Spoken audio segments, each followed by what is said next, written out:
seconds. There is abuse of spouse, battered housewives in the streets and the homes. I have one solution, and it's the only solution. If you can't agree to disagree. Otherwise, they will read on the tombstone, return if possible. The name of my song is entitled Runaway.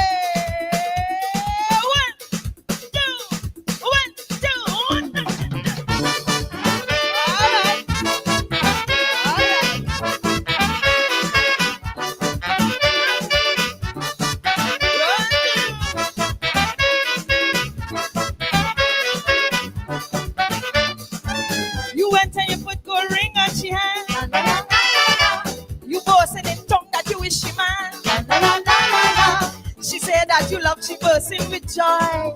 She give you a baby boy. Little did she know you wanted a man. Your next lady friend couldn't make the grade. No, she said I'm wondering what to do. How to get away. How to get away. How to get away from you. Daughters run away. Fathers run away. Just run away when you're treating them bad. Daughters run away. Powders run away. What happened to you? Woman, you could run away too. Get out. Don't take that.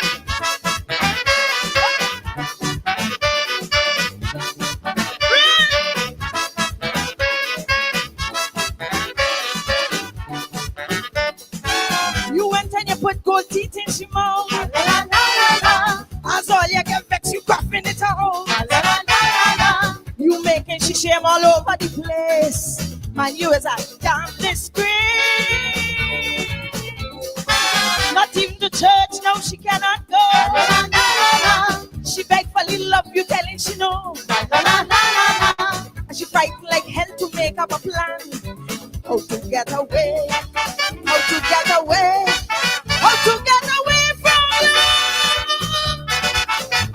Daughters run away. Powders run away. Lady cat run away when man cheating them bad. Daughters run away. Cat run away. Don't say the man squeal. Woman, put two wheels on your heels. Get out. Don't be wrong.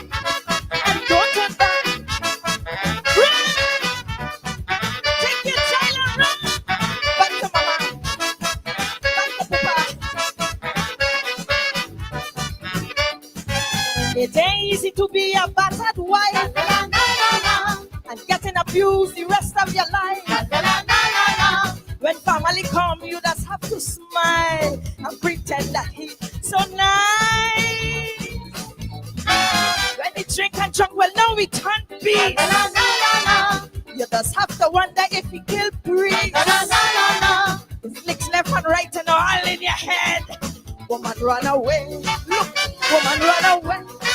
Run before he kill you dead. Run. Daughters run away. Powders run away. Lady cat does run away. Man cheating them bad. Daughters run away. Doctors run away. Now you, woman, you could run away too. Get out.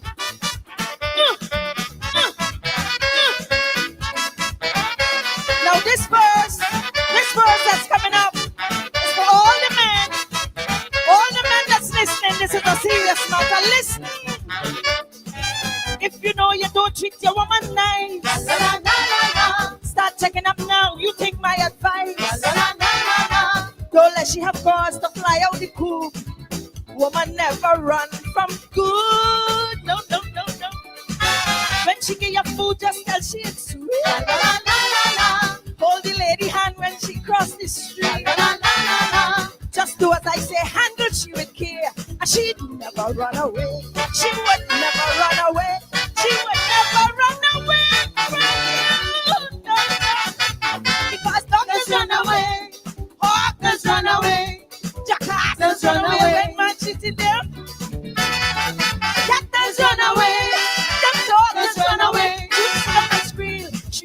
to it and she will get out.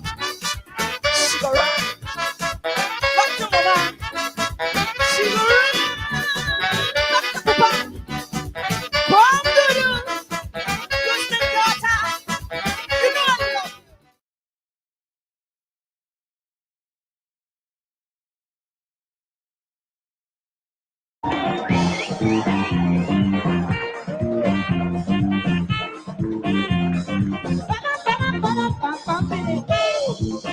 Watch me. You see?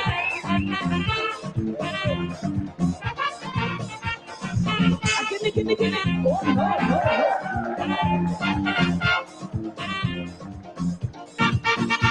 Hello, man. Why the hell you harassing me?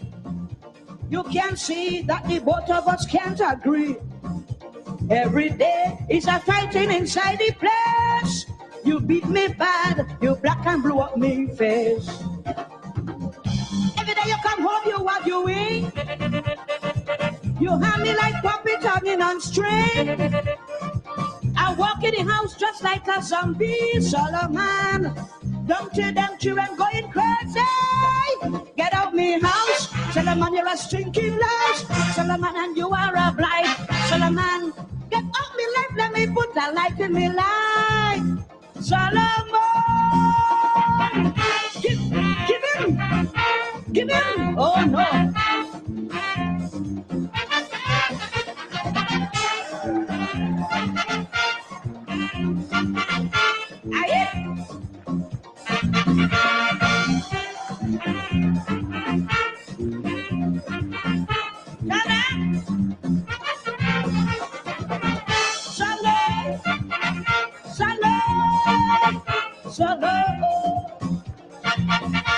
When you get paid, I cannot see a cent. I have to borrow just to pay the rent. You never home in the time of need. You on the street trying to plant your seed. The children don't know their own daddy. In day and night, who they see is me. You walk in the house before daybreak. Solomon, how much could a woman take? Get out my house. You're a stinking lass, and you are a blind. Get up me light, let me put the light in my window. Solomon, Solomon.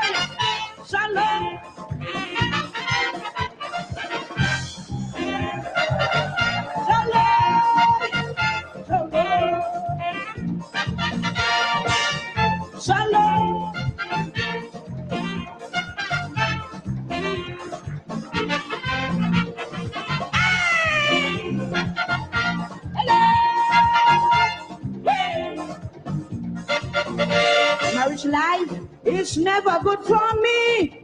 For 16 years, all I see is misery. So much heartache and pressure I pass through. I put up with things just because I love you. You pick up a stray cat from out the street.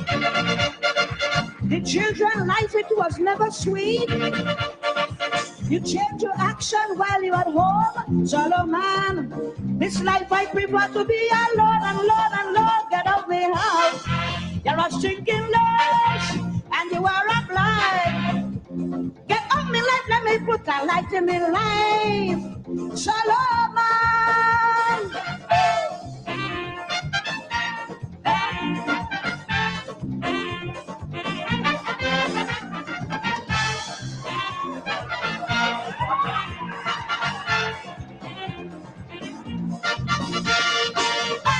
Give me.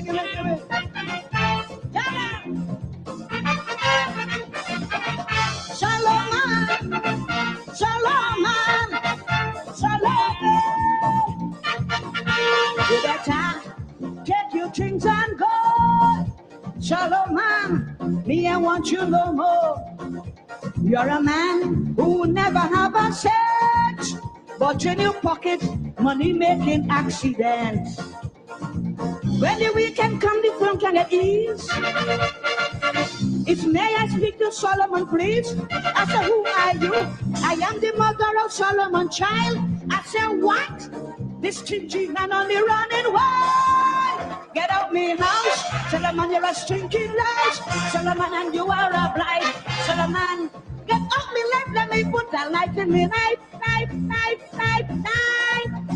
Solomon.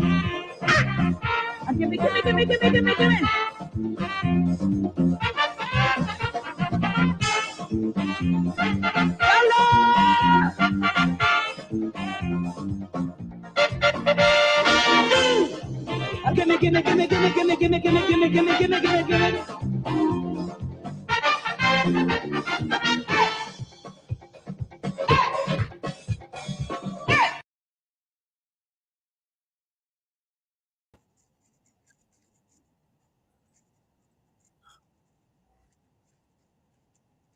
Yes. Hey, Solomon, you is a stinking louse. Get out me house. Calypso Rose, the queen of Calypso. And before that, we were singing Francine, Run Away. You all see why I like being West Indian, Caribbean, Guyanese. I want to identify with popular music that speaks to multiple issues, self-criticism, and the woman that's singing pan the man. Two messages there. Singing Francine say, run away.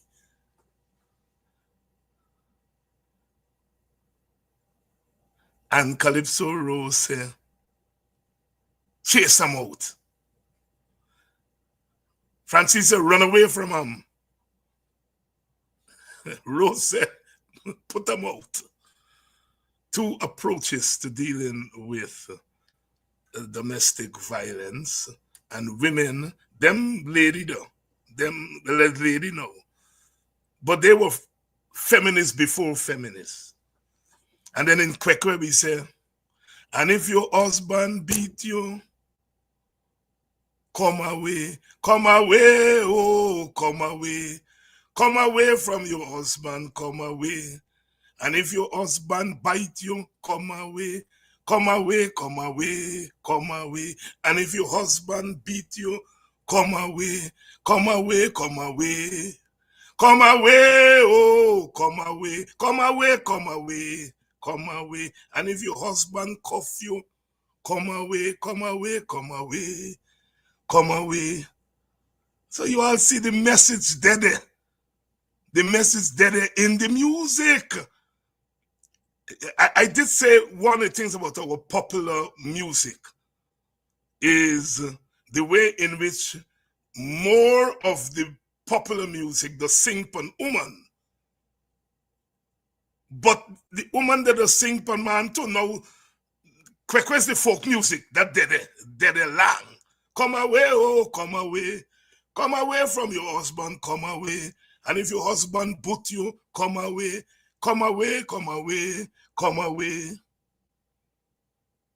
Of course, we move from come away to anyway. Anyway, oh, anyway. Anyway, Sanko Wantam, anyway. And if a damn and all, anyway.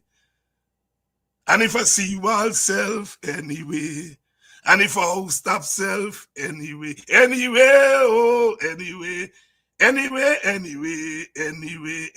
Sanko Wantam, anyway.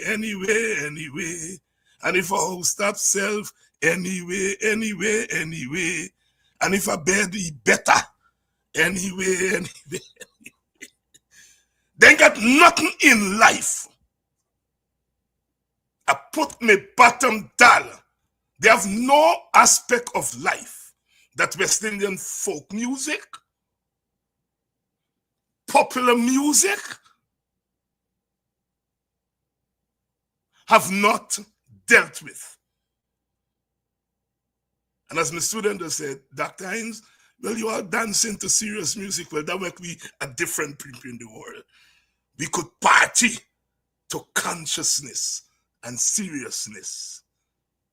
Anyway, Sanko Wantam Giam. If I will stop self Giam and if a bed, he better. The moral there is when sex hold you, do them anyway. Now the ARC gonna call me and say, Dr. Hines is promoting promiscuity. Or they're going to tell me Dr. Hines is promoting women to left their men and break up families. Damn fools. They don't know nothing about their own society. But on a serious note, On a serious note, I mean, I understand the PPP. There's a way in which Indians do not understand, in a really deep sense, the sociology of Africans, and vice versa. You know, we've lived in the same society, but we have lived in our different communities, and we have developed stereotypes of each other. And so I don't blame the PPP banner them for not understanding the way in which sex is very much part of the popular culture. It was a way of masking, You're talking about sex to let the master believe it's sex you're talking about. But that was just the sex was just the mask to deal with the real serious issues in the society. I noticed they say, why defending Skello and all kind of thing. Skello is not the problem. The problem is the attempt to criminalize popular culture and folk culture. The sex was always the mask. Yes, there's little masking today with these young people because the society doesn't have much mask. All right? The point I am making is don't screw up on your face when a singer singing about sex. He been there. And all our culture and more women are now singing out. And like I said, the sex is the mask. The sex is the mask. Is really they're dealing with very, very, very serious issue. 1 and 2 a lily girl number. 2 and 3 a teacher girl number. 5 and 6 a big body number. You're dealing with the social stratification in society. 1 and 2 a lily girl number. Little girl, stay where you're there. 2 and 3 a teacher girl number. Stoochie. 5 and 6 a big body number. And then they say, woman a piss a pole like a thunder. Making the point that despite their social differences, they got something in common. They're women. Woman a piss a pole like a thunder. I can say more of that commonality, but you all get the message, the imagery. They're talking about class differences in society. What people like me got to take a whole book for it. They say I'm in one song. 1 and 2 a lily girl number.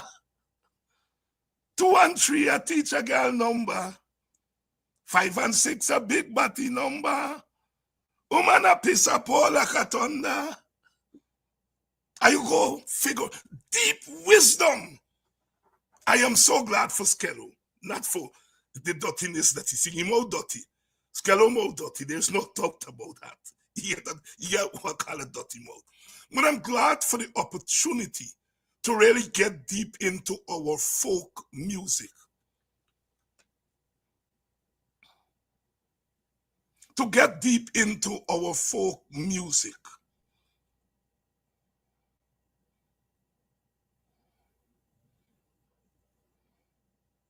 Because we have to understand that singing about sex is nothing new. Not new. Them little Indian boys now sing about sex. Them pandit becks. Because the pandit them I do the sex. But when people sing about sex, they becks. Them little boys now sing chutney and they're singing on the same sexual themes. But don't get tied up with the sex. The sex is the mask. Is the mask. White man go back down, you smell. Saturday afternoon, they might give them enslaved people time off. Because, they got live nice with them because of 20 of them and 200 slaves on the plantation. Black man, black woman. So they used to give them little time off. Master go back down, he smell. He smell nice food. I'm cook bush cook. That's where the idea of bush cook come from. They're there, the back of the plantation, the bush, you smell. No, wait, what's this? They catch guana and they met him the guana. And he smell as them water. They give him the guana for eat.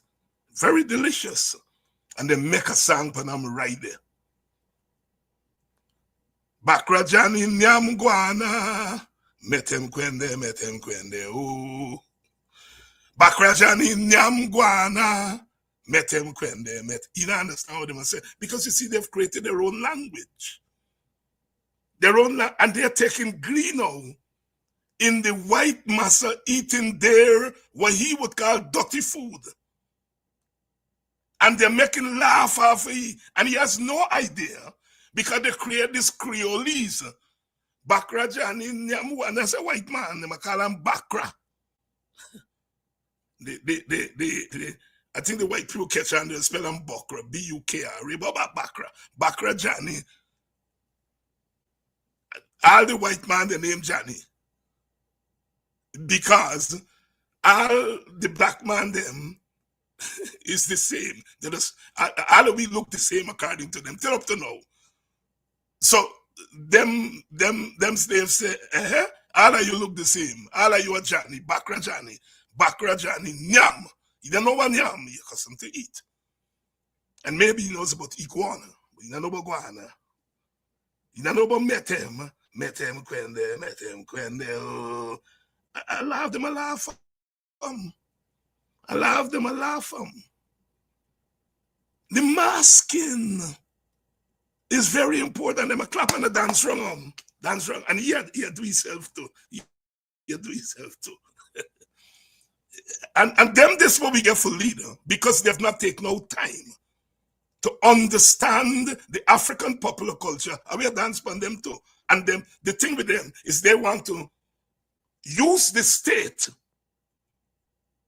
to criminalize what they don't understand. Them become the Bakrajani them. And they will go in the black community for buy them little buy. And then little buy say, give away the money. And we go come vote for the PPP. And then will go out and say, we get a lot of crossover vote. I mean, the same little buy them, put it on them. Once the struggle open, then they realize, oh, Jesus, then little by this cock up. Well, they cock the white man too. And why you think they can't cock you? Because they understand that you don't understand. Because you have a low estimation of them. You have an estimation of them that these are people who will kill their mother if you give them a penny. And that is why they will cock you from now till the end of time. Bakrechani nyamguana, metem kwende. Good evening and welcome to Politics 101 tonight. We keep awake. And we keep awake. Because Adriana not buried yet. And we keep awake.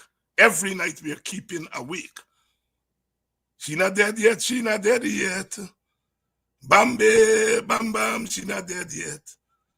She not dead yet. Them a fight for legacy. Bambe, she not dead yet. She not dead yet, she not dead yet. Bambe, she not dead yet. I will keep awake till justice come. Till justice come. And of course, when you go wake out, teacher may say, clap you so and so on. That better, clap you so and so on. Me can't call the word because ERC gonna come for me. clap you so and so on, that better. And where who say, teacher me. Teacher me. The point they're making there is when you're doing the cultural thing, all we come one. Teacher may say, clap you so and so on. Long time when we there playing and saying, you see choir there, your people from the corner you are, because you don't want to cuss. Use teacher may cuss word in front. But you put your head straight. And then big man a sing. Clap you so and so on. Nancy Tory make a little rasp there. All right, you all have enough of cultural schooling tonight. All right, but we keep in wake and we talking the story. Nancy's story. Nancy Tory. Who been there? Tonight we have Brother Rohit Kanhai, co-leader of the Working People's Alliance,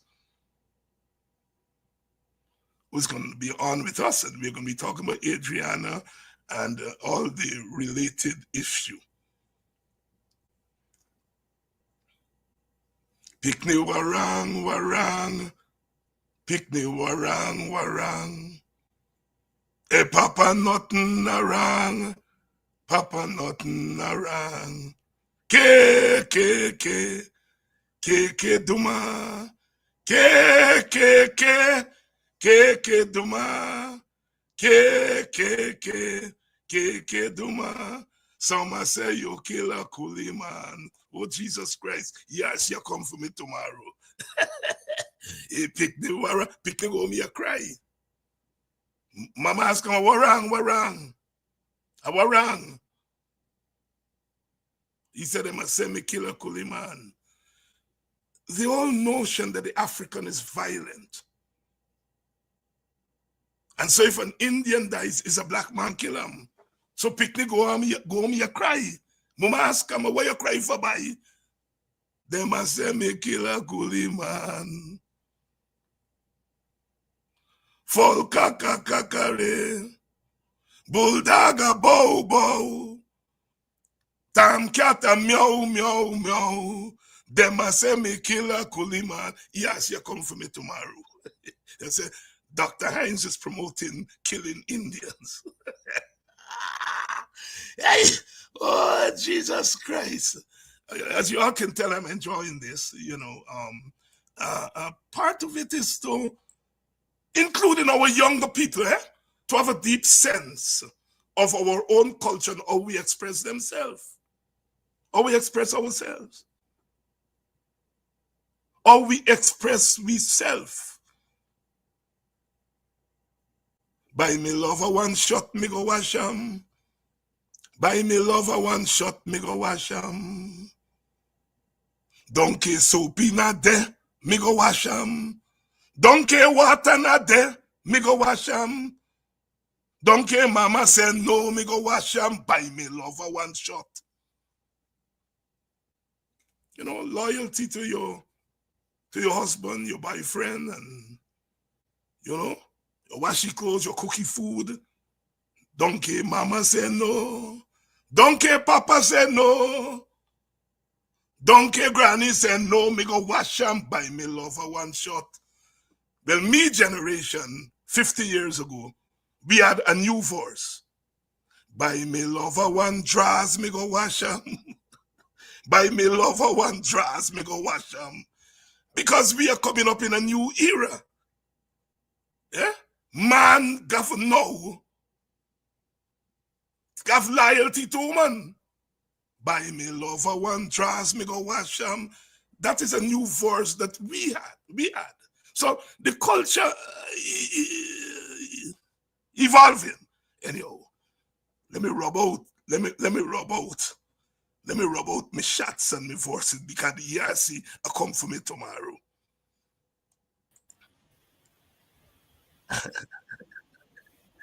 Brother Rohit Kanhai, good evening. Good evening, Dr. Hines, and to the viewers. You know what them sang them there? No, I don't. But One you sang, the Summer Se Me Killer I'm gonna say me Kuliman. killer Kuliman, yeah. I sang that song with the WPA in There you the go. 80, 79, 80 period. Uh-huh. And I did it, and it's only recently I asked myself, what did it mean? And you just give the meaning of it. So it tells you, sometimes we go along with the lyrics without grasping, the meaning. And Yeah. And why I have you here, why you're on that? I mean, I made the point earlier. The part of our problem in a place like Guyana is that although we live side by side, some people would argue we live together. In some places, but generally we live side by side. We really don't have a deep sense of the cultural motions of each other, which shows itself out up when we have power in our hand. When the Africans have power or the Indians have power, they are not able to understand the motion of the other side, and so exercises that power, sometimes against their own best intentions, exercises that power in in a very biased way because they don't understand. We don't understand each other. Your thoughts? I would concur with you on that. And when it comes to music, I would challenge you to tell me within the American Western tradition of songs, where is sex located? You can sing all the Western songs and you wouldn't find sex located in it. Now, you can go to issues like sensuality, sexuality, and there are major differences within these themes. But today in America, pornography is the biggest selling commodity. And the reason for that is you have driven it on the ground.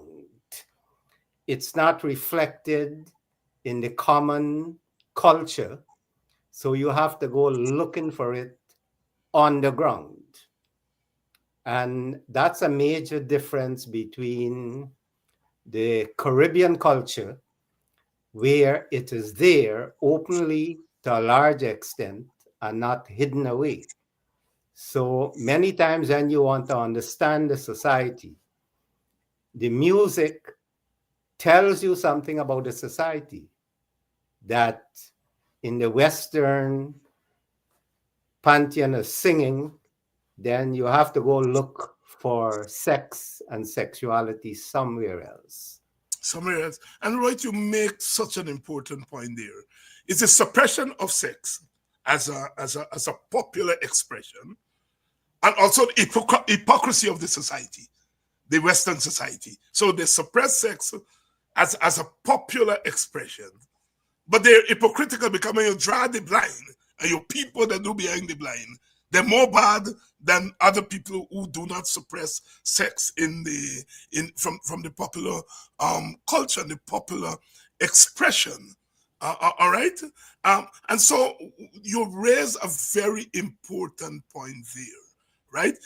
In is the difference in the way these societies express themselves.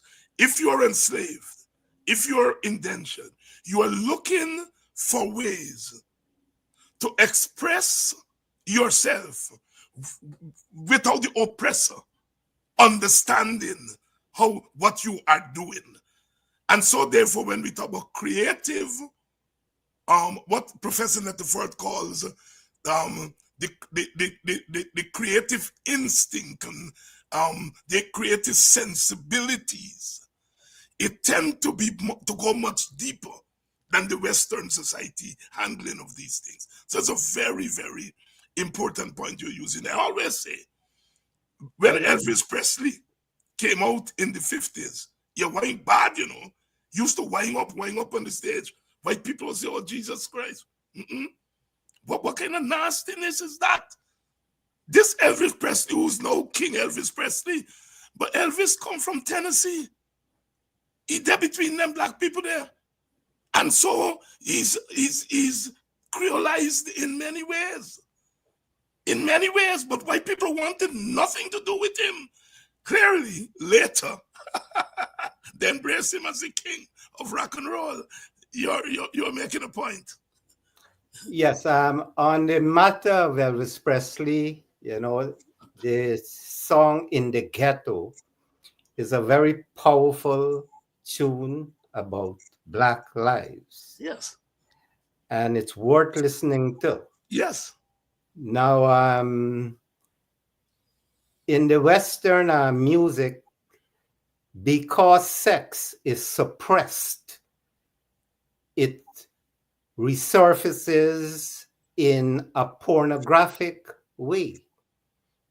The very repression of a natural phenomena of human beings, when you suppress it, then it gives rise to pornography, and it also gives rise to unnatural relationship Mhm. with sex and each other. Now, in the Indian culture, the Kama Sutra is Yes. seen as a textbook on pornography, but it's not. It's an expression of the most basic human instinct. So when you suppress something, as in the Western culture, it resurfaces in a very degenerate, suppressed way. Rohit Kanhai, a co-leader of the Working People's Alliance, co-leader of the WPA, Rohit Kanhai. Rohit, you and I and all of us, most of us in the WPA, we cut our teeth, well, you long before us. We grew up on class politics, Marxist politics, but our discourse on race was never really dimmed. In fact, you and I, over the years, have had our back and forth on the question of race and class, and our discussion of how do we, in a sense, articulate both expressions, both constructs, as they will say, race and class, and make sense and make sense. Um, and we say in the WPA that you are our premier Marxist. When a lot of us put on our Marxist texts 20, 25 years ago, you never put yours down. And you continue to engage class. But as I remember it and I know it, you're also very keen on an understanding of race and how race operates in our society. Um, like so many of us, we are sometimes frustrated at the way our Marxists tend to conveniently ignore race, and how our race analysts tend to also ignore class. Your comments? I think CLR James said it beautifully in the Black Jacobins when he said, race and class are so intermingled. That dirty word, it's a dialectical relationship, and sometimes one takes precedence over the other.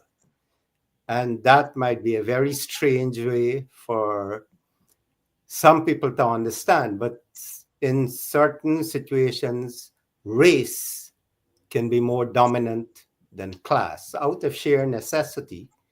And in other situations, class comes to the surface and race is subsumed to it. But that is highly dependent on the actual societies. There's no magic formula, and you have to examine the specific society to know which plays the dominant role. Yeah. Right. Let me stretch that a little bit and take it a little bit more to the personal.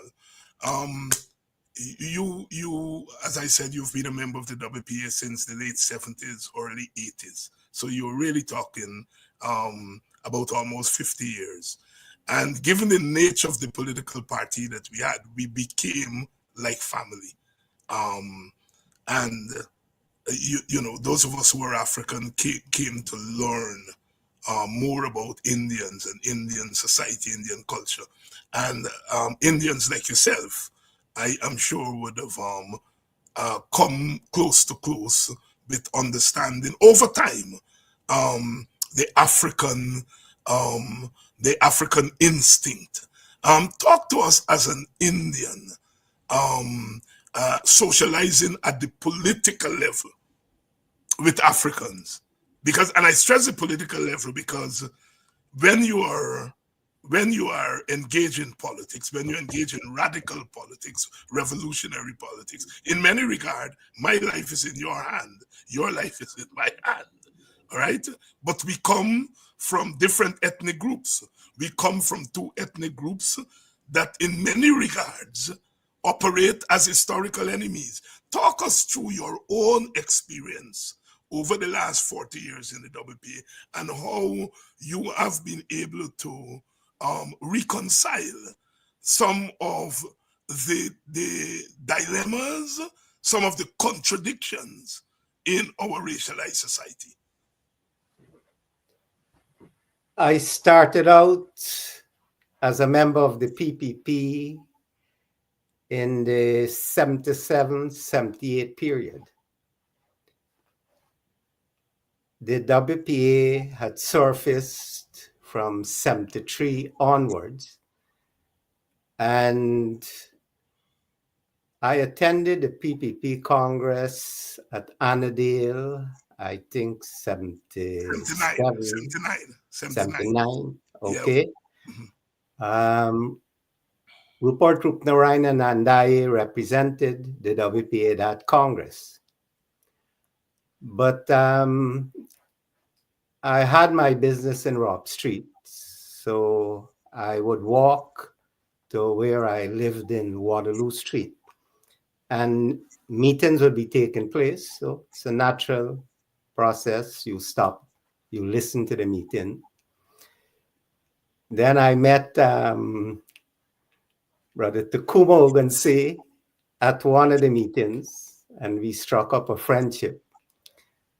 And it gave me a deeper insight into what the struggle was all about. Um, we saw, or at least I saw it as a PNC dictatorship at the time, and WPA wholeheartedly struggled against the dictatorship. And the moment we struck up that, we met at the mall, Takuma and I, we kept a very close relationship. I met him at the kitty market. I would go meet him and we'd have personal conversations. At the same time, I used to pick up Christina Ramjatan, who was at Freedom House, from her home in Newtown Kitty and drop her off to Border Market on her way to Freedom House. She would pick up vegetables, groceries, whatever. And then in the evening, I had my business place opposite Tang's Bakery, and she would come there, and I would take her home to Campbell Kitty, where she lived, Newtown Kitty. We had a lot of discussions, but the one thing she told me, she said, stay out of politics. It's a very dirty thing. And she had the experience where her husband was killed, I think. No, he was beaten up at Wisma at the time. So she had that bad experience, and I was young at the time. she met my wife, who was very young at the time. So she said, stay out of politics, don't get involved. Unfortunately, I got involved. I was attracted to the meetings, Walter on the WPA on the mall, Border Mall, and later we called it Walter Rodney's Mall. And that's how I got involved into politics as such. But I was initially a member of the PPP, 78, 79 period. And I was eventually expelled from the PPP. For what? I know for what, but tell the public. I was at UG, and Dr. Jagan came up there. He held a meeting with some of the students, and I asked a question, and the response to me was hostile. I don't even remember the question. And I was a member of the Newtown group at the time, and they directed their energies, that is the PPP, towards the Newtown group as being a radical group. And it led to the expulsion of me from the PPP at the time. But it was a good experience. When I went to the Congress, I saw the instinctive Indian-centered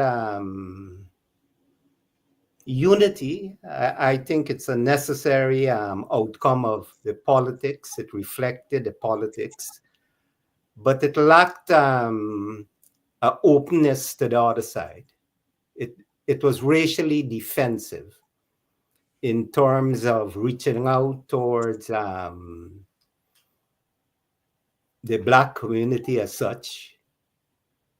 And for some reason, I couldn't deal with that. Maybe because I worked at a store, Redrix Limited at the time. I interacted with a lot of young Black men, and it was a very human relationship. So maybe it's a Georgetown phenomena, interacting with people of different races, and so there was a bit more openness and tolerance to other people. And there was a particular young man at the time. His name was Joseph Miggins, and he told me, What was the name? Joseph Miggins. I think he might be from Denham still. Yes, he was from Denham still. Thank you very much. I know him. I know him.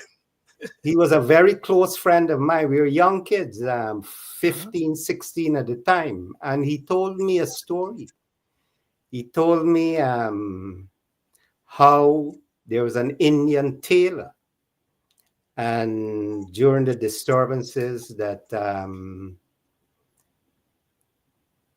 somebody came into him with a stone and bashed in his head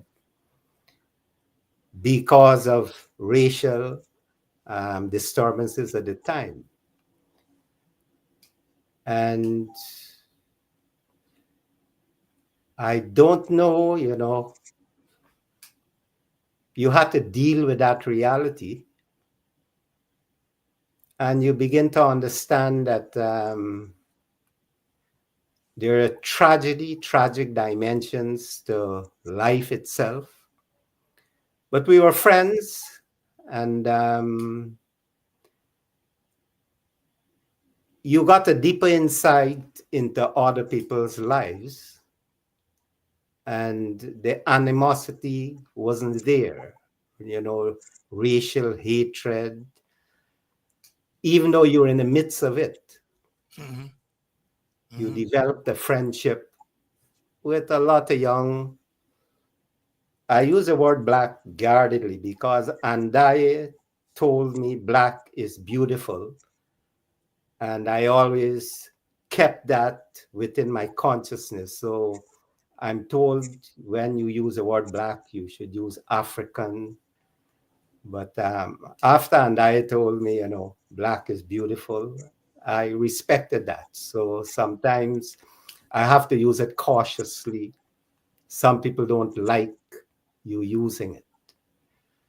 But I was working at Rodriguez Limited as 1965, 1966. So that was very close to the racial violence we experienced. So it's a very complex period, You're young, you're growing up in the midst of racial violence, yet for some reason you're coming to grips with it. I remember my father having a very good relationship with a Barbadian by the name of Mr. Culpepper. And there's no animosity in these relationships. So somehow, at the personal level, you deal with people as human beings. And when political season comes about, animosity develops at certain points in time. That would tell you that the struggle for power is a very important component of society. And somehow, after that event, we get back to a level of interacting with each other as human beings. Rohit Kanhai, co-leader of the Working People's Alliance, I think, very necessary and important conversation we're having here tonight. Rhonda, I'm glad to hear Joseph is alive. I would want you to take me to see him if he's there. I assume he's there in thing. We met when I was a member of the University of Camp Street way back, and he was one of my many protectors at that university. And so as soon as you called his name, it jumped at me. We were very, very close. Yes, I remember him very passionate, very passionate. When I got there, he was among a group of men. Of course, there were the Buxtonians in there who said, nobody can do so and so this. We protect you. When everybody's go out on the road to walk, they bring him in Chinese food, they bring in this and so on. And he was part of that group. Rhonda, I want you to take me to see him because I didn't know he was still alive. Yeah. David, please mention my name to him because he is one of the most beautiful persons I've ever known in my youth. We were very, very close. We worked together, and he is a gem of a person. Gem of a person. Rohit, I'm not carrying tales out of school. In our executive, the WP executive, once the story broke of Adriana Young's story, her abduction and ultimate death, clearly at our meeting every week, that issue comes up for discussion. And I would not be carrying any tales out of school if I were to say in public that your decisiveness on that issue was the clearest in our executive. There were no ifs and buts. That you had a decisive attitude to what took place and what has taken place thus far with the Adriana issue. And I want you to share with our audience tonight your response, which I'm calling a decisive response. No beating around the bush. We see some of our Indian comrades on both sides of the divide having a particular attitude to that, which in many regards tend to be different from Africans. And so I want you to share with the audience what that um, killing of that young lady, how how you how you situate it within your own consciousness. You'd have to remind me of that behavior, Dr. Hines, because maybe it was so natural to me, I don't recognize it. But But share with us your take on the whole Adriana issue. because she's a child, she's a human being, a valuable person to me. I saw my own child through her. The horror story for me is through the eyes of a child, you are dependent on your parents for protection. She is surrounded by her loved ones. She is in their company. She is having a good time. And whatever happened in that moment that she's not with the people who she assumes protects her, I cannot imagine my child away from my protection. The only thing can be going on in their head is, where is my mom? Where is my dad? There's no other thought in that child's head. If something is happening to them, there's no room for any other thought. The people who are responsible for the protection of that child, she's totally dependent and waiting for them to come to her aid, whatever it is, that there can be no other thought in her head. So for me, as a parent, it's also a horror story. If I don't know where my child is and what is going on, all I can see is the human dimension of it. I don't know what other dimension is there. Let's that is very important because um, uh, those of us who have studied, especially in the United States, but it applies to other parts of the African diaspora, what we call the different value system for the lives of African people, in contrast to those of people of other ethnicities and other races. And I suppose that jumped out at me, that deep human response. This was not an event. If you listen to some of our comrades, it was an event because they spend 2 minutes on it, they give condolences to the family, and then they move on to, but we can't break up roads and we can't this and that. It just shows the deep human expression that you um, adumbrated there in the last couple of minutes is absent,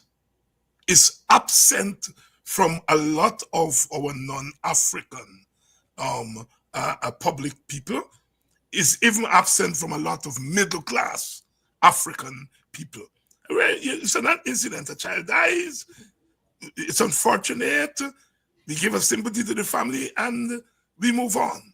But you don't do this, you know? And so what I want you to walk us through here now, it is some Indian people started where you start. Let me be fair. There was Indians in front of that hotel who expressed what you express.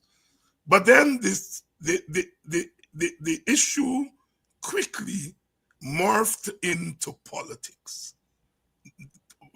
Politics with a small p. And those people who expressed that human reaction then balk. They, in a sense, opted out.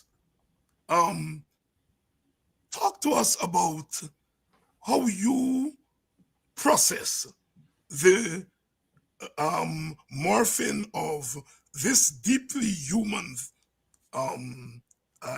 this deeply human development into a political development. Grapple with that for me.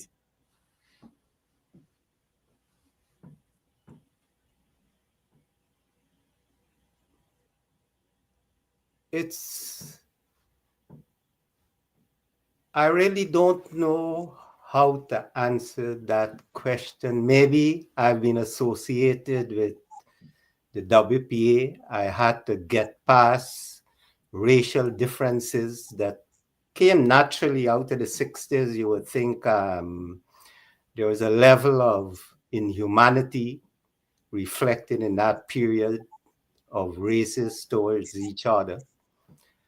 But my experience of the WPA,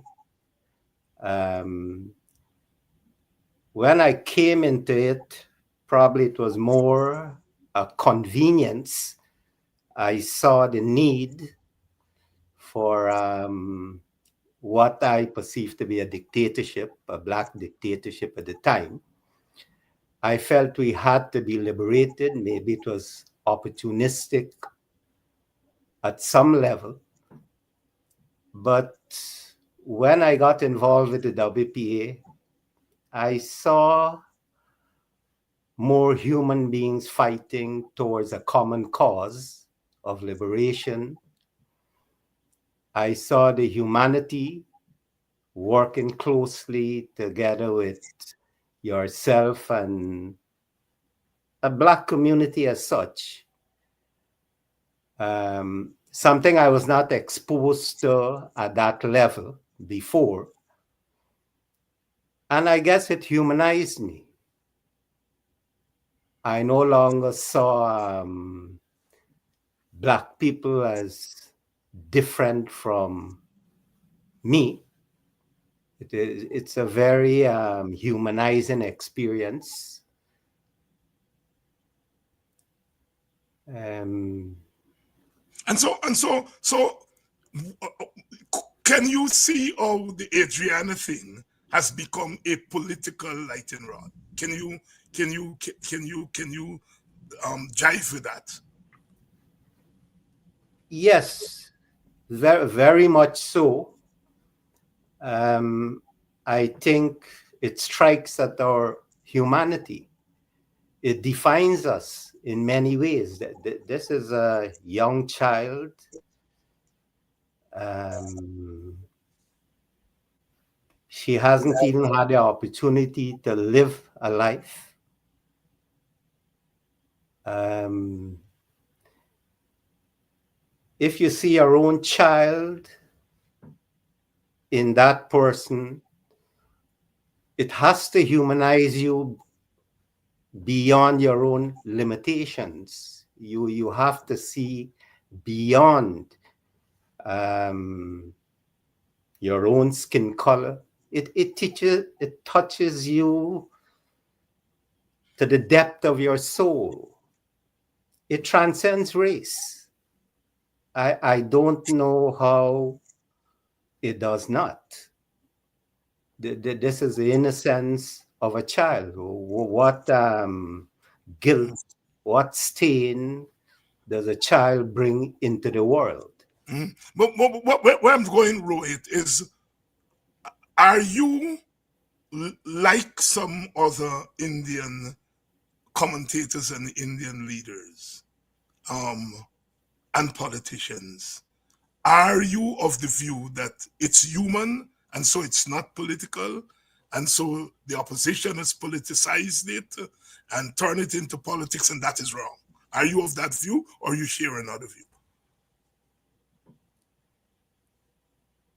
I think primarily for me, it's human in a in a society dominated by race.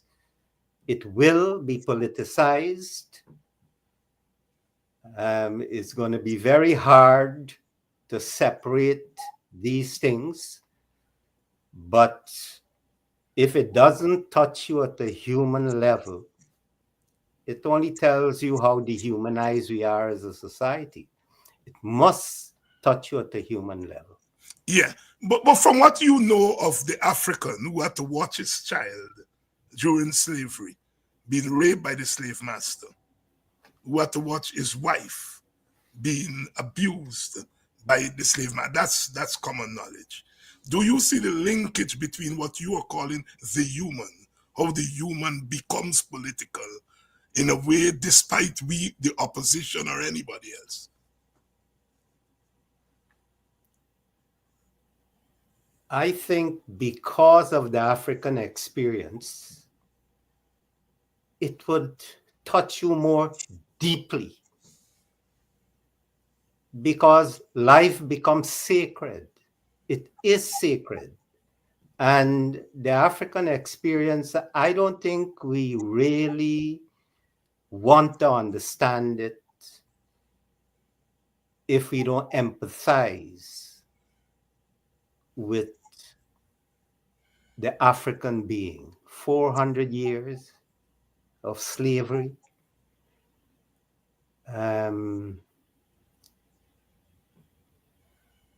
It is so dehumanizing, but as Walter said, you have kept your humanity, even though you went through a dehumanizing experience. Those are very profound words. And I've learned to understand that and appreciate it, and not to see the other as different from myself. We may have a different skin color, different experiences, but we are nonetheless human beings first and foremost. And we have to learn to recognize that. In the eyes of God, we are all equal. The value of life is the same. And until we can appreciate that about each other, we will dehumanize the other as a means of humanizing yourself. That in itself is an act of dehumanization of yourself. Rohit Kanhai, co-leader of the Working People's Alliance here tonight, fielding, I think, some very tough questions, because these are not easy things to discuss. These are very sensitive issues, and you people out here in the audience know that it's very difficult to get politicians to really sit down and talk about these issues in profound ways.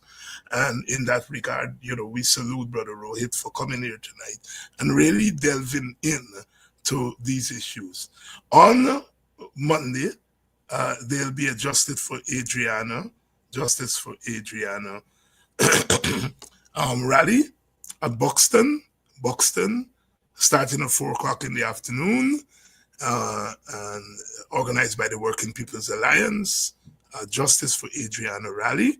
And we invite all of you, wherever you are, in the vicinity, to come down to Buxton on Monday afternoon, starting at 4 o'clock, for a Justice for Adriana rally, organized by the Working People's Alliance. We have invited the other political parties to send representatives to speak at the rally, because although it's a rally organized by the WPA, we feel the issue is an issue that goes beyond political party. And so we have invited the opposition parties to come to the rally and to be part of the platform. So please come. Please come to the rally. We are going to be out there from 3 o'clock. They're going to have information desk. We're going to have music, drumming, and so forth. So we'll be out there from 3 o'clock. So come down to Buxton on Monday. Deborah and Grace saying, Dr. Hines, it is noted that your guest is steering away from the politics. He has taken the discussion into a different context. I respect him for that. And Deborah, like I said, this is a very difficult issue, even for Black people to deal with when it comes to dealing with the issue of race. You know, and I think we have to salute Brother Rohit for really at least addressing the issue. At least addressing the issue. He may not address it in terms that we would feel as satisfied as we want to be with. Yes, the question of how does the killing of a child morph into a movement? But once we get to that point, we then have separation. Indians are saying it shouldn't. It's not politics. It's a child that is killed. It's a family matter. It's a human matter. Some of them go to the point of saying it's not a political matter, right? For us as African, it is a political matter because we have seen it over and over and over and over again. And we have seen how the political state, whether it's the slave state, the colonial state, or the post colonial state, has dealt with the issue of human lives. Only 2 weeks before, two of our young sons were gunned down in Linden. So the whole issue of the transition from the personal to the political comes somewhat easy to express for those of us on the African Guyanese side. It is not always as crystal clear, even to the black middle class. So, Deborah, I see your point, but I think Brother Rohit has gone further than many of the Indian commentators. We have a lot of the Indian commentators today attacking the family. Why they don't bury the dead? Why they're into this politics? This thing is not politics. You see? So, I mean, we have to see this thing as it is emerging. Rohit, we are going to observe 59 years of independence on Monday. And independence, of course, is not a moment, is a process. And we are constantly engaged in critiquing our independence, even as we try to affirm it. We affirm it, we affirm our break with colonialism, but we are critiquing that break. Is that break really a break with the colonial past? Or is it just a flag independence? Does that flag mean anything? Does that national anthem mean anything? What is this nation that we are building out of the ashes of colonialism reflect for us on independence 59 years later? I think independence is an important milestone. You must get past it in order to engage in nation building. It gives us the responsibility of fashioning the nation in our own likeness and image, to use a biblical term there, as distinct from being controlled by some foreign or alien force. Unfortunately, the world in which we live doesn't isolate us from it. We are always a part of it.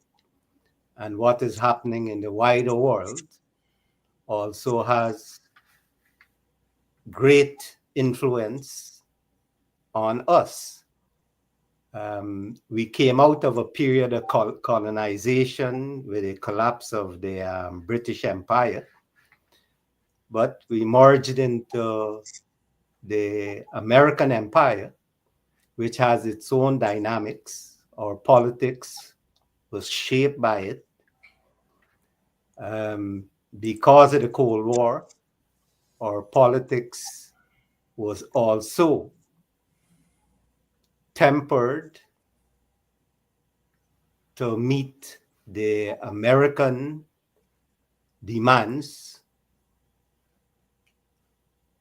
and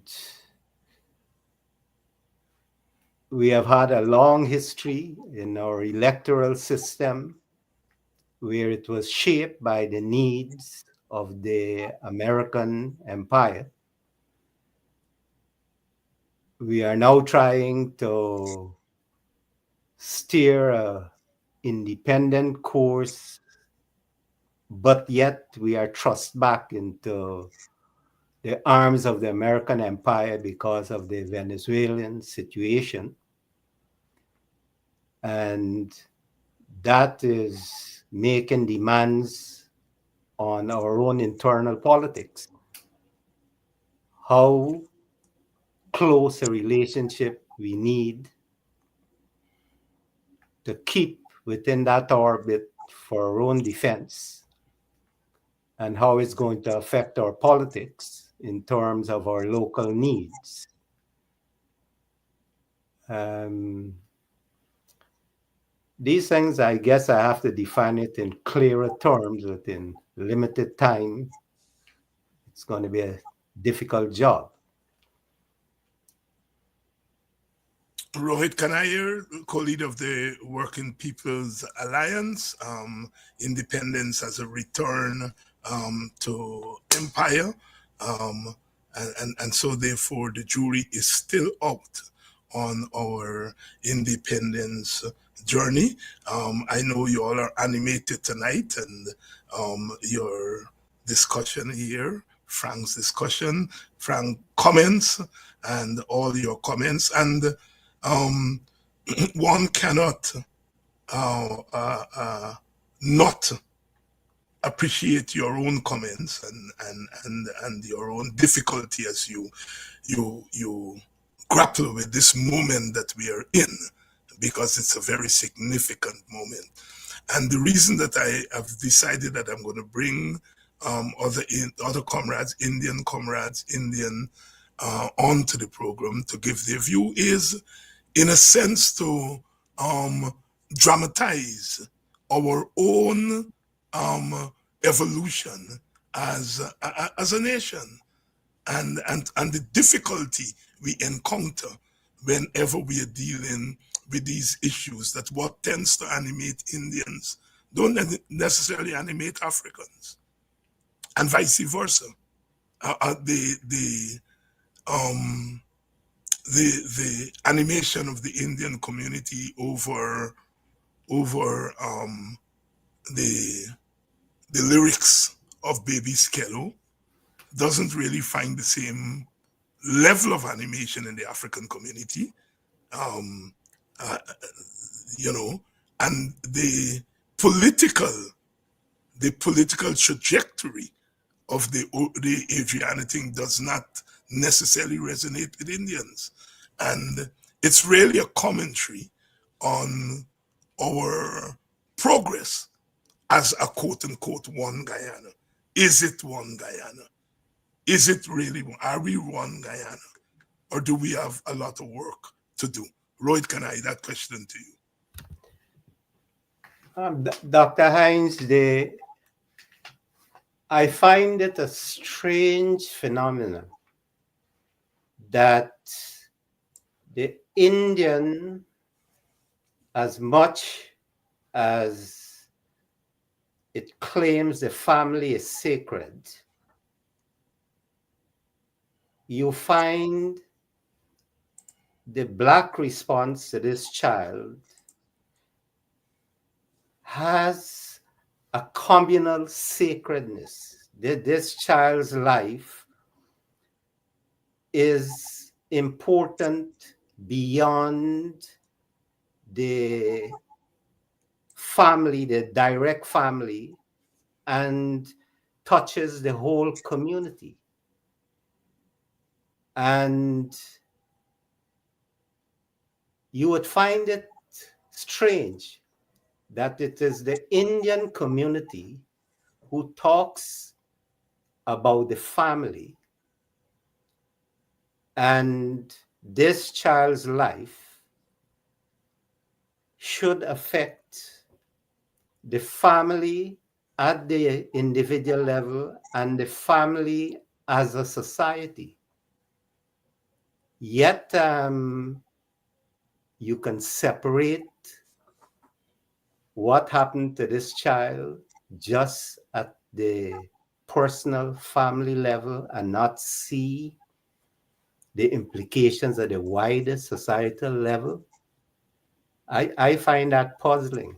And I say this because the Indian side seems to think that the family is more sacred to them than it is to the Black family.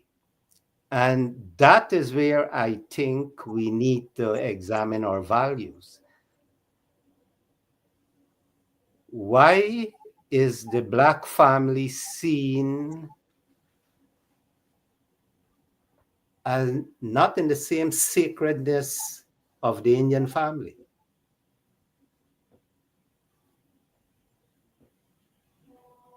Is Can I your say that? life Yeah. Well, well, less well, sacred? Brother Rohit, I mean, the black family was torn asunder during slavery. So the general response of non-blacks to black is that the blacks have no family. That's it. We have no family because remember we were not permitted to have families during slavery. All right. But you found that family in the community. You had no choice. That's right. That's right. It is still the family. It is just that we define family in broader terms than the nuclear family. Right. Yes. Right. Yeah. And it is just as sacred. It would even be more sacred when it is a community. It's a shared value. Yeah. Yeah. But we haven't been socialized to think in those terms. Yeah. As an Indian community, it tends to be personal and close. Yeah. Yeah. Well, don't discount socialization. If you're socialized over a period to think of people in certain ways, you don't wake up one morning and say, hey, I changed my mind, right? Socialization takes desocialization. And so we find these responses, right? In a sense, it's just another child that was killed. They get our sympathy. But why are you all blocking roads? Why don't you all bury your child and get it over with? That's what you're hearing from not just the Indian elite, but a critical mass of Indian people. And we have to dig in, plow through that to understand that doesn't necessarily come from a place of hate. It really comes from a place of socialization, which may have consequences of hate. But it doesn't start with it, I would argue, right? I would argue that it starts from socialization and perception. In the Black community, I know that there are perceptions of Indians which don't start at the place of hate, but could end up there. You see? And so that is why Brother UC came up with the formulation that there is no guilty race. We really should not be pointing fingers at a particular race of people on any of these social developments because we've developed differently. It is difficult as an Indian to imagine what slavery was. I remember writing a few years ago in my emancipation column the words to the effect that slavery was about, if the master feel to cut off the ears of an enslaved person, he did it. If you want to cut off a finger, he just did it. And I remember getting a call from Andaye who says to me, repeat that over and over.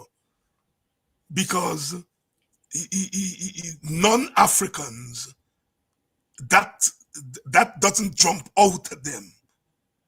And you have to repeat that over and over again for our Indian comrades, our non-African comrades, to get a sense of what it was to be a slave. And I remember being struck by it because for me, that's routine.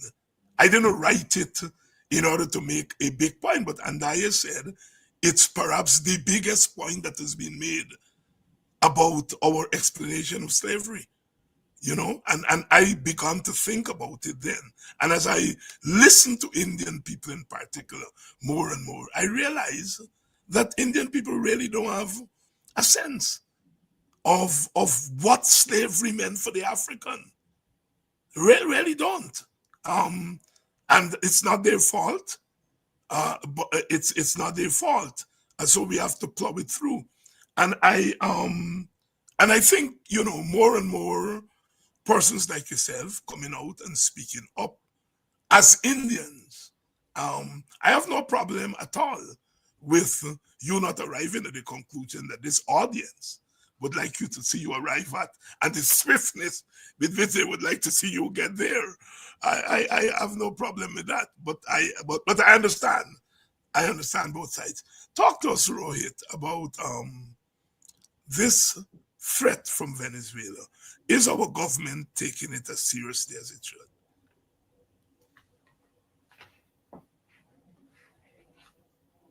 I think it is a serious threat. It's something we at least have to be prepared for at some level. A small place like Guyana, in relationship to Venezuela, I would argue it's no contest from the outset. So we rely on another power to protect us, which in this case happens to be the US. And there's a price to be paid for that. So we are in a situation, as they say, when your head is in the eye, when your head is in the mouth of the lion, you pat it. That seems to describe our relationship right now. How do we, as a country with less than 1 million people, protect ourselves? We have to rely on another force, and that will want its pound of flesh too. So you have to find some way of negotiating between those two extremities. Rohit Kanhai here tonight. We are discussing pertinent and contemporary issues in Guyana politics and society. We've been going at it now for an hour and a half. On Monday, it's Independence Day. The Working People's Alliance invite you um, to a rally and justice rally at Buxton, starting at 3 o'clock in the afternoon. And we'll have speeches, drumming, walk with your candle, because it's we're still in the candlelight mood. That's on Monday at 3 o'clock, starting at 3 o'clock at Buxton Line Top. The Working People's Alliance invite you to Justice for Adriana rally. Rohit, your closing thoughts. I think we're faced with many challenges. We have to find solutions to those challenges, and it will call for a reorientation of our whole system of thinking. It calls for radical solutions, and as a divided nation, we will not survive. We have to find something that unites us, given all the threats we're faced with. Our internal divisions, we have to find some way of reconciling it, because the external threat is very powerful. It's not something we can turn our eyes away from. So we have a very difficult task of mediating the internal divisions to meet the external challenges. It calls for a totally new way of thinking. And we have to face that challenge as a united people. Whatever divides us will have to be secondary in relationship to the challenges that confronts us. To the challenges that confronts us. Thank you very much, Brother Rohit, and thank you for coming on and for sharing your thoughts. Thank you much. I think my brother is saying here, um, Dr. Hines will talk about everything except partition. Brother, you don't want me to start talking about partition. Partition first occurred between India and Pakistan. And then Pakistan partition between Pakistan and Bangladesh. Partition started there. The first partition proposal in Guyana came from Peter de Geer, who wanted what he called ideological partition. Those who were capitalists to live in their own part or their own Guyana. That is, we should divide Guyana along communist, socialist, and capitalist lines. Peter de Geer. Don't get me started, brother. Don't get it started. Brother, I suppose you mean because my mentor, called Brother U.C. Kwayana, called for joint premiership between Mr. Burnham and Dr. Jagan, with partition as a last resort. And even when he laid out what partition would look like, he said Indians can live by themselves who want to live by themselves, Africans can live by themselves, and there must be what they call a free zone where Indians and African and Portuguese and Amerindians who want to live together can live together. I'm going to tell you something, brother, about partition. That partition proposal, Brother Kwayana did not agree with it. But as the spokesperson for the organization, he had to. In putting the proposal on behalf of the group, he had to include partition, although he did not agree to put that as part of the proposal. All right? So I can talk about partition. I don't have a problem in talking about partition because I know the history of partition in our parts. All right? So partition was first India and Pakistan and so on and so forth. So and Peter de Geer called for partition. You never hear that. You never hear that. He called for ideological partition. We're going to get into that history. You know, part of the problem with us in Guyana is the gaps in our knowledge base. Yeah? We kind of hear things. And the issue of partition, I know, is coming up again because a lot of Africans are saying, let us go our separate ways because there can be no justice in a Guyana with Indians. I don't agree with that, but I respect the place from which that comes.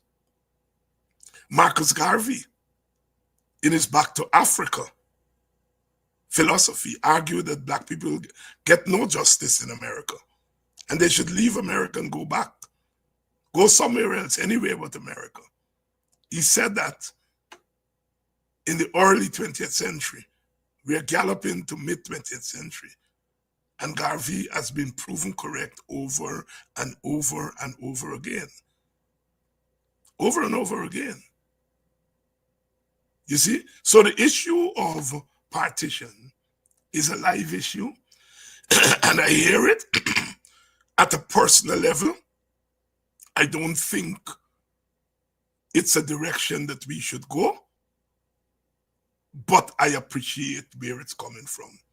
I have a keen sense of what is the thinking of African Guyanese because I listen as I'm listening to you all on this program.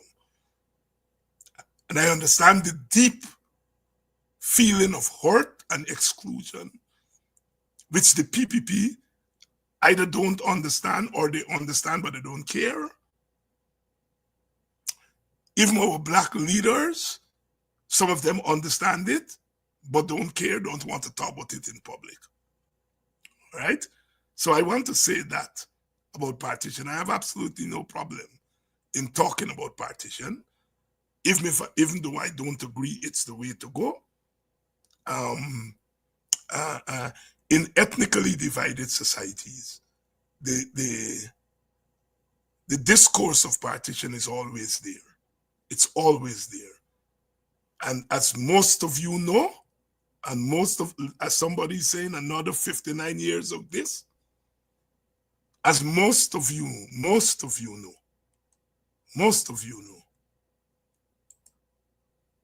know, another 59 years, that captures a lot of what black people are thinking in Guyana. And I really don't think the politicians on both sides understand the depth of alienation. When I and Rohit and others came into politics in the 70s, there was a deep sense of alienation by Indians. And as Brother Ogunse likes to say, we never asked Indians to prove to us why they're alienated. We never urged them to be locked up for not wanting to be, quote unquote, part of Burnham's Guyana. We understood that deep sense of alienation.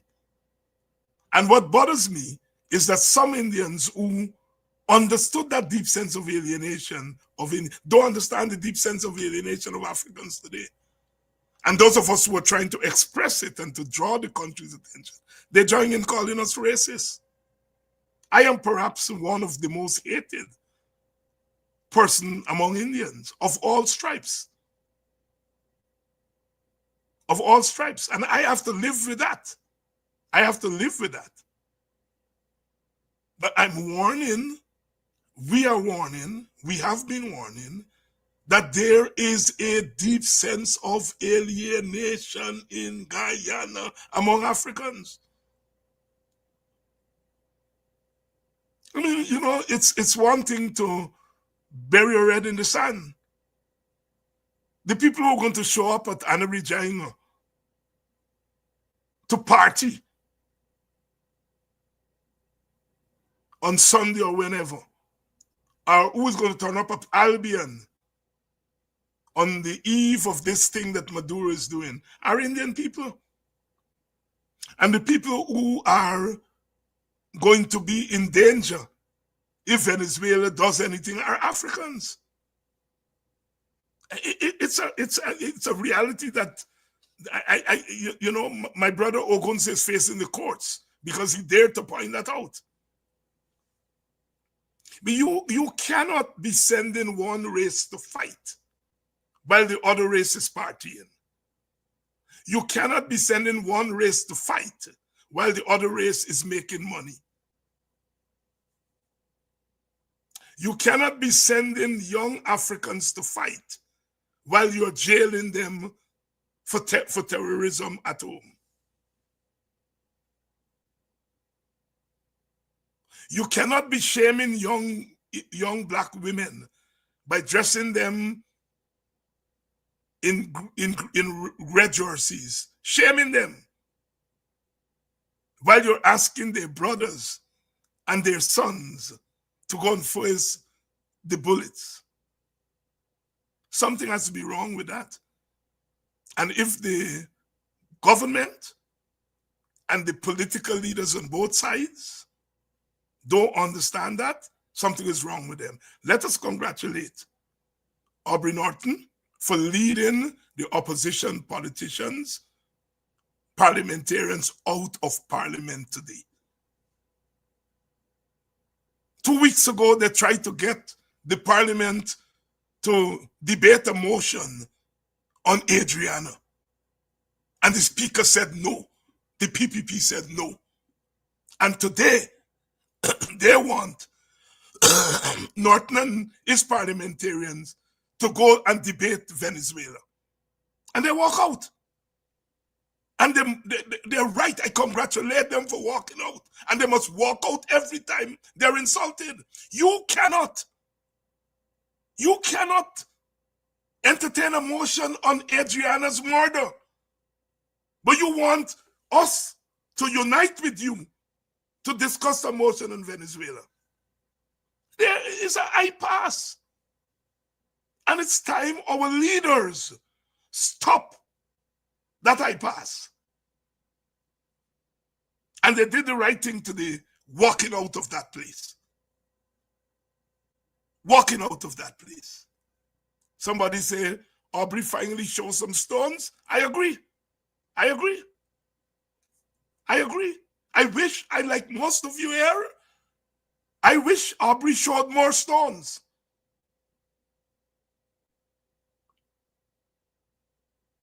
This is the kind of stones that must show. Get out of there. You cannot. You love children, and it's so terrible that a life is lost, and you cannot entertain a motion on that life in the People's Assembly. But now you want us to go there and hug you up to show Maduro what? Get out of there. I congratulate Norton and even the dissenters in his camp. Those who don't want he as leader. I congratulate them even more, because some of them could have said, I ain't following Norton out of this parliament. But they did. And we have to congratulate them to hold one head. Do the same thing on biometrics. Do the same thing on Adriana every day, every day, every day. Every day. They must show more stones. I do agree with you, Palawala Pride. Right? They must show more stones. My brother Yuri said testicular fortitude. That's the least we're asking of them.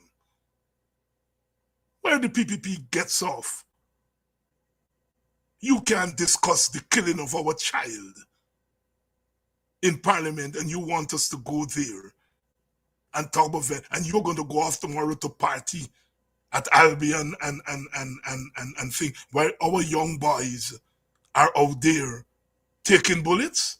You damn ice past black people.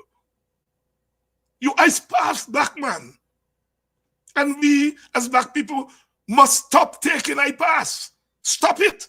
And the way we stop it is by acting decisively. Decisively. Don't play around with these people.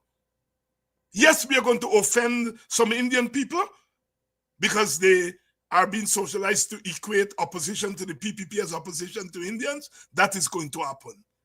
And we are going to offend them. They're going to call us racist. But that's how you start, by bringing back sanity. That all you're interested in is catching black people as slaves, sending them to be shot at the border, locking them up for stealing and making private statements about where they were and where they were not, locking them up for singing but sex. That's what you want to do, but yet you want us to go in Parliament and argue up. No sabi, no sabi, no sabi. And so we end tonight by congratulating the opposition MPs for doing what we have been saying, we meaning you all, have been saying to them to do all the time. They came outside of that Parliament and they were outside with their people outside Parliament. And they need to be doing more of that. They should be doing that for the 5 years. Go in, mark your name present, and get out of that shit. It's the best independence present they can give to us by demonstrating their independence. I hope they understand, as we understand, those of us out on the streets, as we understand that they need to get their act together They need to get their act together. Or else when we sweep in, we sweep them out of the way too. We come in peace as usual. And we go in peace. Good evening to my brother Carl Wong, out there in New York, Carl Miller. The Carls and the comments always come one after the other. Good evening to all of you. And as we observe independence, I wish I could say happy independence, but I ain't going to say happy independence. I'm going to say justice for Adriana. Justice for Adriana. That's our independence cry. Justice for Adriana. Come clean. Come clean, government. We know when you come clean that it will clean our eyes. But you must come clean. You know who killed that child. You know the connection between you and them who killed that picnic. You are now trying to separate yourself from the police. But too late shall be the cry. You are part of the police and the police are part of you. And you're going to throw them under the bus, the police. Part of it is their stupidity as black people. Black policemen who do the biddings of the government. And now they're throwing you all under the bus. Are you do it? Because they're going to say, why you all think a black man been deliver child up? A black man cover him up. But those black men who cover it up, they're because black in color only. Black in color only. That's what Paul Slow called them, because black in color only. So you can't separate yourself from the police now, government. The police is government and government is the police.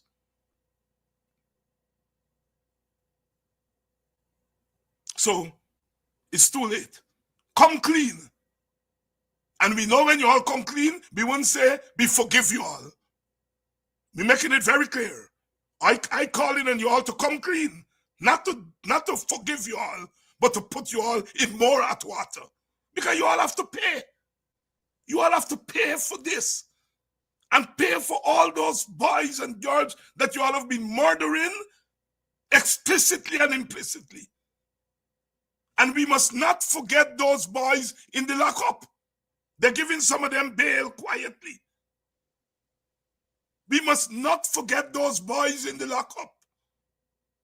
We must not forget that brother who was shot in his eye at Linden. We must not forget that boy from Buxton that all you murder and say he been thieving. We must not forget all you do too much, man. Too much.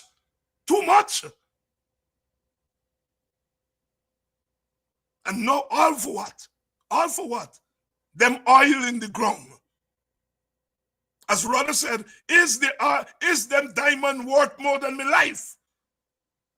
Is the oil in the ground worth more than Adriana life? To you all, yes. And Nancy Tory make all of we ras there. I hope care he come to I said that time's a card but ras. Tory make all of we ras there. And Tory go free up all of we ras. That's my message. We keep in wake. We keep in wake. We setting up, and we're not going to stop keeping wake until the truth about the murder of our daughter,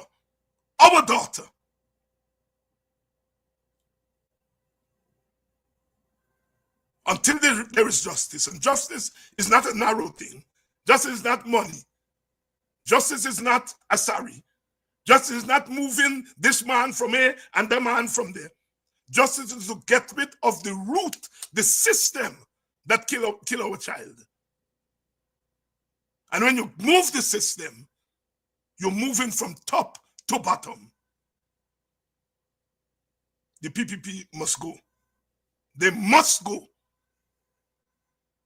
They must go. How many children have you all murdered and nothing came of it? How many children have you all sacrificed? I don't care who Hindu vex me, because me ain't talking about Hinduism. I talking about a deeper religion, and that is the religion of greed. The religion of greed, that's what I'm talking about. It is that religion of greed that has led you all to be sacrificing people's children. It's beyond Hinduism. It's the new religion of greed. And the greed leads to disrespect, dishonor, and we have to stop it. And black people, you all have to stop it. And I am not going to rest. The organizations that I belong to them because they will not rest until the crooked roads are straightened in Guyana. And the black man, the black woman, and the black child is treated with the respect that they deserve. We must not rest. We must not rest.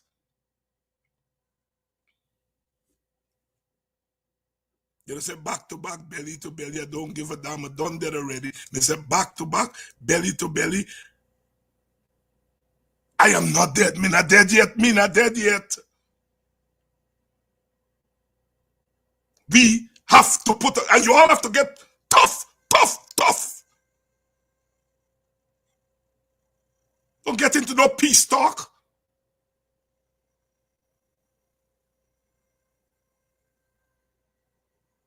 When man treat you bad, run away. When man treat you bad, kick him out. That's where there be two Calypso and Sark early. If we must see this government as that man who treating us bad. Run away or kick them out. There are certain things that we must not cooperate with. I will keep awake every night. When I would wake house, I will sing wisdom. Na eat a fish. Na eat a fish, a kuma fish. Mama na eat a fish. He was than pirai, mama was than pirai. Akuma fish, mama na eat a fish. Them that akuma fish. A them kuma fish, and we must eat them. Na eat a fish. Akuma fish, mama na eat a fish. He was than pirai, mama was than pirai. Akuma fish, mama. Our four parents had a keen sense. Keen sense. They have some black people who eat a kuma fish. When we give them, we know what the name is. The LBs. Them a eat a kuma fish. They know he was than pirai, but them a nyamam. Because them a nyaman traffic. That's what you call people like nyaman traffic. But the rest of us, I mean, I eat a fish. Good night. Until tomorrow. Even though we don't have a program slated for tomorrow, the struggle continues. Always, always. Black people, conscious, and those brown people standing on our sides. Our Indian comrades standing with us. Our Amerindian comrades standing, paying perhaps as big a sacrifice as we pay. Because they're going to be ostracized from that community. God bless you all. The ancestors are there walking foot to foot. As the old people say, let we walk. Let we walk. We walking. I got a sword in my hand. Help me to use it well. Help me to use it well. We walking. We walking. The road make to walk on Carnival Day. Constable, I don't want to say, but any steel band man venture to cross me path is a long funeral to the Royal Hospital. Lord Kitchener, God bless him. Put down the markers. Put down the markers. Let them see it clear. We are not surrendering Guyana to any one clique. If you're going to clique, let we clique together. Are we a people too? Are we a human beings too?